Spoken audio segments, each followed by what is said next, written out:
Hello and welcome to Podiatry Practice Mastery. My name is Don Pelto. I have Brenden Kumarasamy here. Welcome to the show. Don, the pleasure is absolutely mine. Thanks for having me. You're welcome.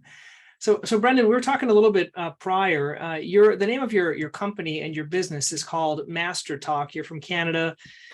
You have to be a good talker to be on the podcast today. The level of the bar is kind of high. But you were telling me you help people to be better at communicating. What are some of the biggest challenges when you work with people? You work with a few doctors and intelligent people. What are some of their biggest challenges? Yeah, Don, you would think that fear is the biggest challenge, but the truth is that motivation is actually the number one challenge in communication. Because if we're not motivated enough to practice our work, to practice our communication, we won't actually spend time prioritizing it. Especially in a field like this, where a lot of doctors, GPs, physicians, podiatrists, they have a lot on their plate, right? They're serving patients, they're answering calls after the work hours if something urgent happens.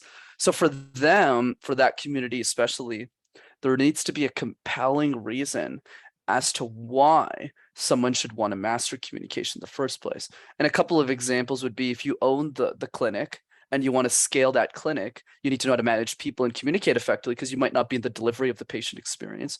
That's one.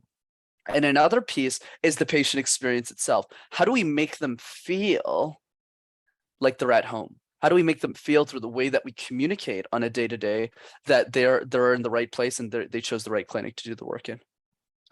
You know, Brenden, these sound like very similar soft skills to sales training. Is there some overlap there? Absolutely. I would definitely think there is some overlap between sales and communication.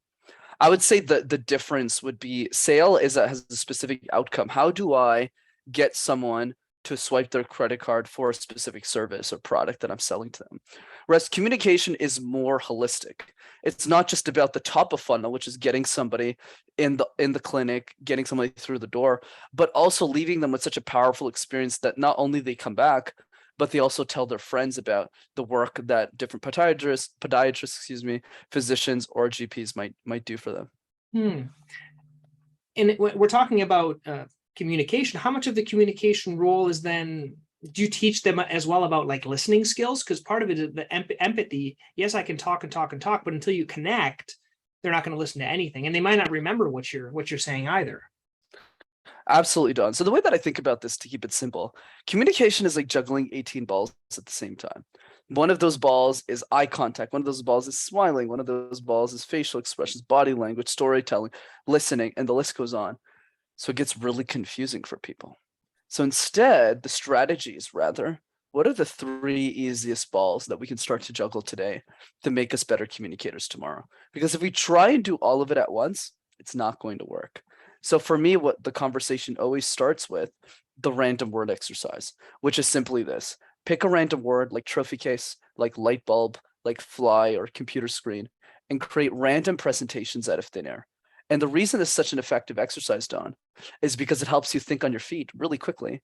And if you can make sense out of nonsense, you can make sense out of anything. So when you go back to your patients and you go back to serving them, oftentimes you'll find that, the issues just keep coming up again and again. It'll be much easier for you to deal with those situations if you can already deal with speaking avocados or learning how to speak out trophy case.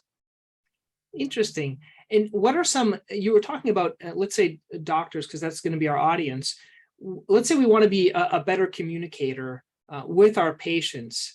I've heard of people saying recording what you say, listening to it back. Other ways, is it really important to get rid of all ahs and ums and so's, or what are we looking at when we're trying to improve being a better communicator? What's kind of the goal, and what are some tips? Absolutely, Don. So here's the way I think about it. If we try and do everything at the same time, we won't really see much progression. So here's the way I think about it. The next step, the ball number 2 after the random word exercise, that alone will give doctors and people who are listening to this a lot less anxiety because they'll have done the harder thing outside of the clinic. My philosophy is always the same, Don.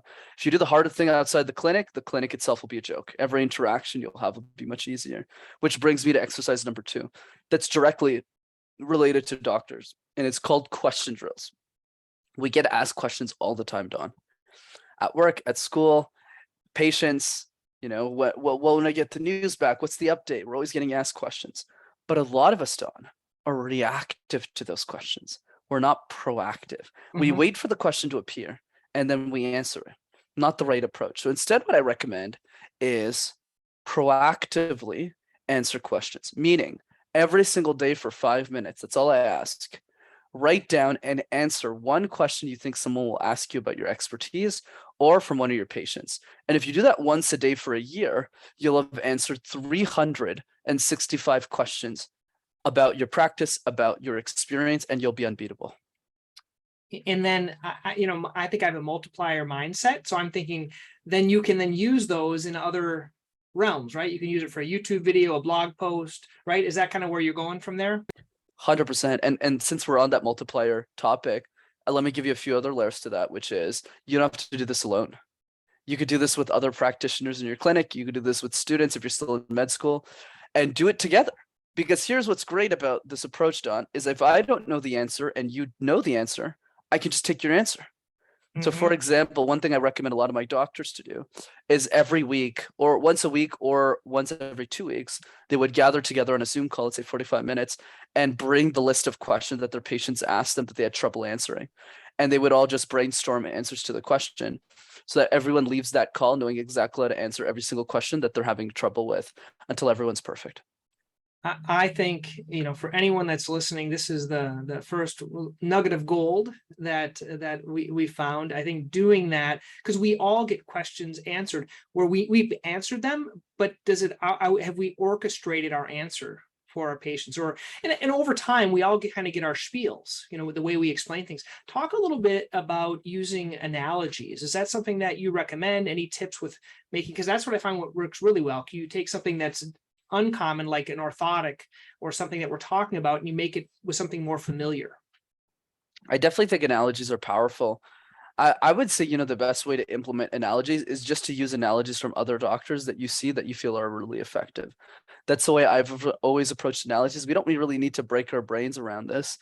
It's more about just reusing what other people have done. So depending on what your specific, practice is and your specialization in med school is, you can go to those specific practitioners and see what analogies they're using to explain different concepts to their patients. Because of course, and as a podiatrist, it's going to be very different, the analogies that you use versus like if you're a general practitioner versus if you're a physician, et cetera, et cetera. So that's the way I would approach it. How feasible, I've been hearing a lot of, because I enjoy reading books about different aspects. Everyone's talking about storytelling these days. And, the whole, what's the trouble? What was the change that you made? What's your epiphany bridge or whatever anyone's talking about?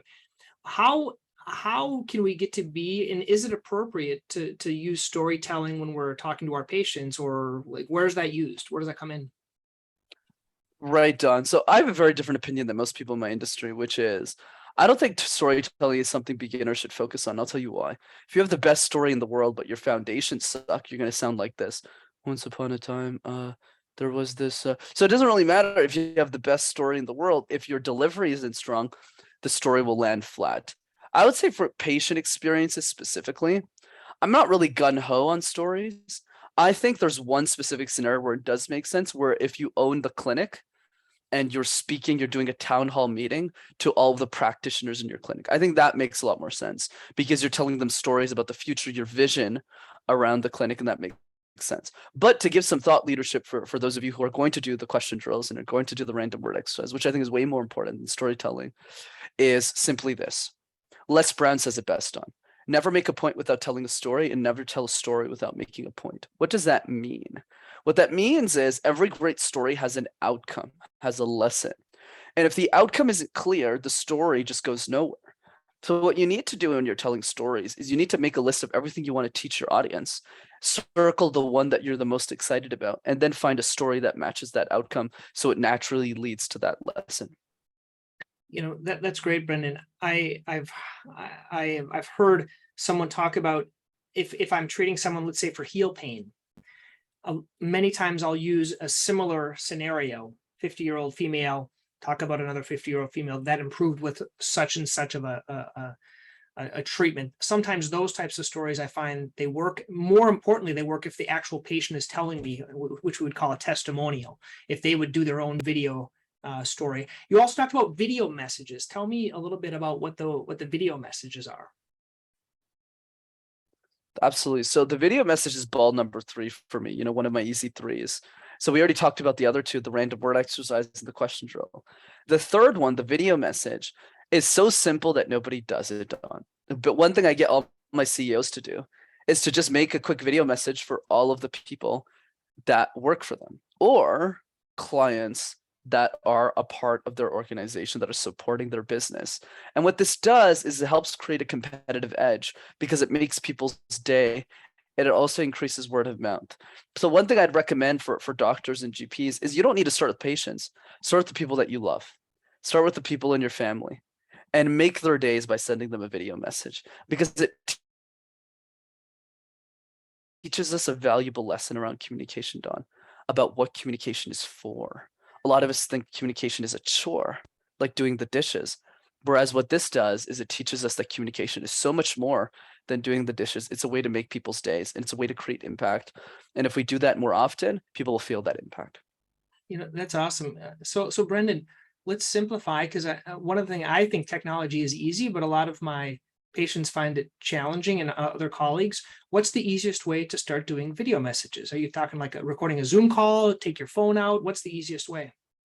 From my experience, Don, I would say the easiest way to do this is really just through a phone. So it might not work with patients right away. The way I would start this exercise is by simply starting to send video messages to your employees, or you probably have their numbers, you probably have them on Facebook or on a different social media. I would start with that, because that would make people's days. In terms of the patient directly, you might always have their phone number and things like that. So it's not as easy to implement, but definitely in the context of other people who work with you in the clinic, I think that's an easy way to get it done.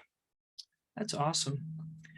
Now, what I was expecting and what I got were totally different from this interview, Brenden. I thought I was going to come in and you're going to say, okay, you guys all need to go and do public speaking about podiatry in the community, or you need to do this or that. How much of your time is spent, like what we talked about? This is basically teaching one-on-one communication or inside, or like being like the world's best motivational speaker for podiatrists, or talking around it. Is that what you do a lot of as well, or is it mostly this type of communication? I would say it's a mix of both, John. Most of it is really the one-on-one communication, really executive comms. But there's definitely situations, one of my clients is the CEO of Sync Body in Australia, and she's, podiatrist, and she wants to be a motivational speaker. So it really depends on what is the goal of that specific person. And my job as the coach is to figure out what their vision is and then tie in communication with that vision. Especially in the context of this industry, we both know that a lot of people who are doctors and GPs, they don't really want to speak on a stage.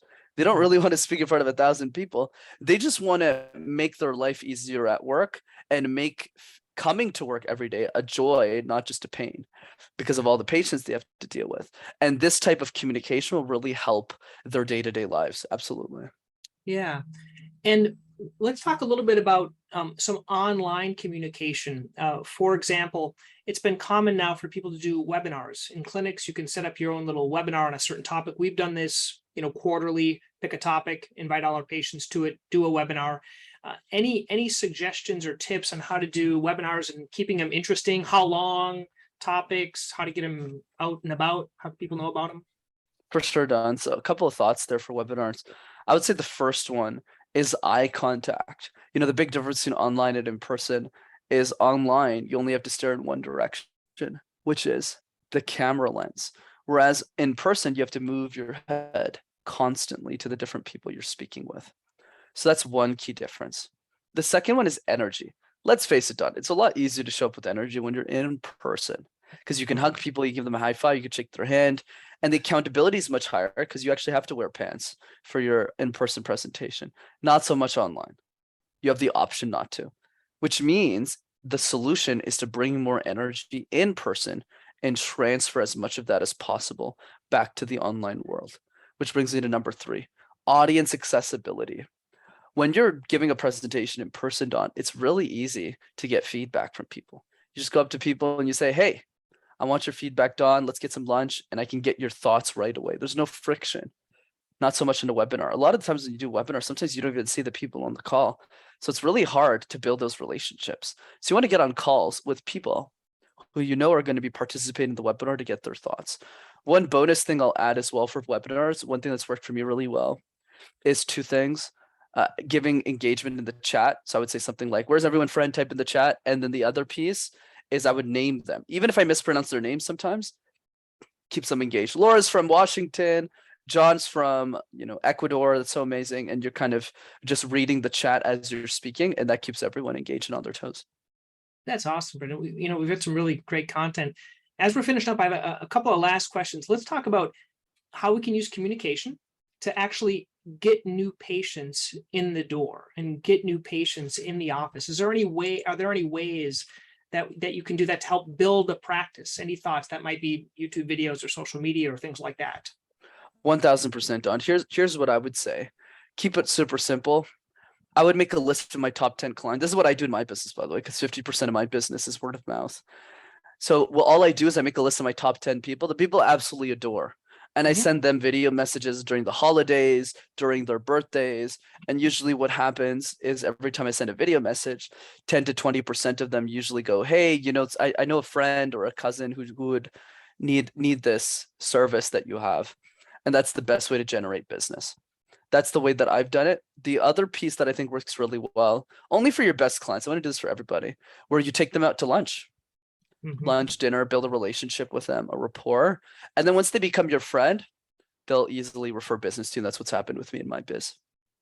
That's great, Brenden. I think we covered many resources. Tell us a little bit about Master Talk, and if people want to learn more about you, you talked about Thirst, which is a book. So tell me about any learning resources for people that want to learn more. Of course, Don. Such a pleasure to be on your show. Thanks for having me. So 3 things: book recommendation, Thirst by Scott Harrison. I think Scott's a master storyteller. That's why I recommend the book. There's a quote in the book that I love, and the quote is, "The goal is not to live forever, but rather create something that will." So I would encourage people to check out that book. I think it's magical. It's powerful.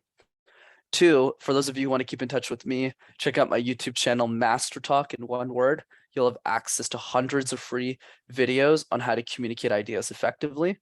So you can access that on YouTube if you just type Master Talk. Number 3, for those of you who want to attend one of my workshops, I do a free workshop over Zoom every 2 weeks. These are not recorded webinars. They're live, they're interactive, and I facilitate that call, and it's free. So if you want to join on that, go to rockstarcommunicator.com.